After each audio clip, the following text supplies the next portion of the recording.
How far do you agree with interpretation 2 about the popularity of the NEP? Explain your answer using both interpretations and your knowledge of the historical context. Up to 4 marks of the total for this question will be awarded for spelling, punctuation, grammar, and use of specialist terminology. 20 marks. Here's the mark scheme for this question, which you can find out about in more detail in our overview video.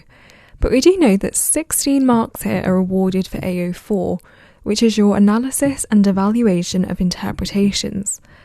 Now remember that the question's asking you how far you agree, so you need to give your reasoning, give a statement, and then explain it.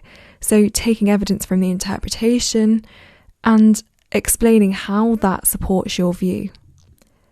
Developing this with contextual knowledge, statements which link what you've said back to the question and demonstrate the relevance of what you've said, is how you show that you can be analytical.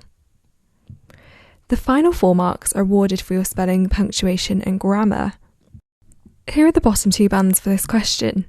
You might notice that we're seeing words like straightforward, little analysis, and not specific or not relevant. This might mean that you've maybe made statements to say, I agree with this interpretation, I don't agree with this interpretation, but you haven't really explained it in enough detail. Maybe you've only focused on interpretation 2, and really you need to be looking at both to make a justified opinion. You might need to bring in more of your contextual knowledge, or maybe the contextual knowledge that you have used is a bit too general to support what you've said. It might also mean that you've given statements, but you haven't really linked it back to the question. Remember that the question has asked us to focus on a particular topic, so try and make sure that you're keeping a really tight focus. In the top 2 bands, we can see that we need to be analytical, so we've explained our judgment in enough detail to really support what we've said. We've brought in relevant bits of our own knowledge, we've explained why we think what we do by linking all the evidence we've used back to the question, and we've looked at both interpretations to explain why we agree with one more than the other.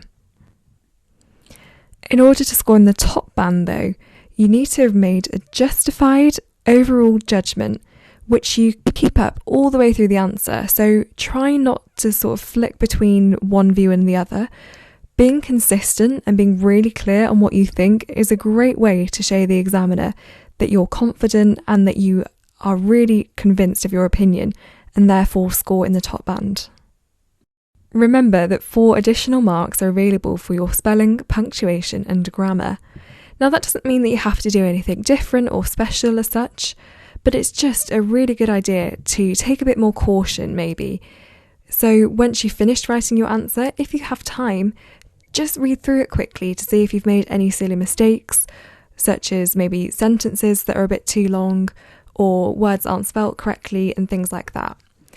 If you can use subject-specific vocabulary, then that's great, but don't feel like you have to put it in just to show the examiner that you know it. It's more important that you're using the right word that actually fits in the sentence than something technical that actually doesn't really work. Generally speaking though, as long as your spelling, punctuation and grammar are good enough that the examiner can understand what you mean, then you should be able to secure at least a couple of marks here. So don't worry too much about this. There are many different points you could have made here, so as long as what you say is relevant to the question and correct, the examiner will award you some marks for it. But let's take a look at an example. If you chose to support interpretation 2, then one point you might have made was that the NEP reintroduced aspects of capitalism, and you can give some examples, things like privately run farms, free market trade, money, and so on. And that's really good evidence of your own knowledge there to show the examiner how well you know the topic. Then you can explain that there was discontent in moving backwards and going against the ideology that had been promised in the revolution. So there we have taken our evidence, we've explained it in a bit more detail, and we've linked it back to the question and to the judgment that we made. And it's that kind of developed point which is how you score in the top band. Do take a look at the rest of the points here though to see if there's anything you could have added to your answer.